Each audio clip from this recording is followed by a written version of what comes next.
Hey guys, welcome to Phone Transformer. Today I'll show you how to free up iPhone storage from the Messages app. First, open the settings, then go to apps, then tap Messages.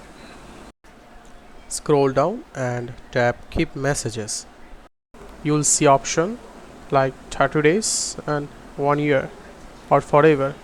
If you choose 30 days or 1 year, you click delete button and delete all messages, helping you free up storage space. You can also manually delete message conversation. Go back, then open the Messages app on your iPhone. Then delete any message or conversation that you no longer need.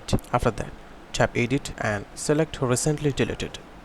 Here you will see the message that you recently deleted.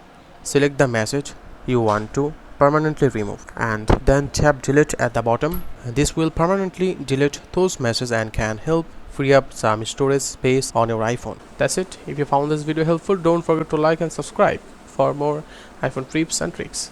Thanks for watching, and I'll see you in the next one.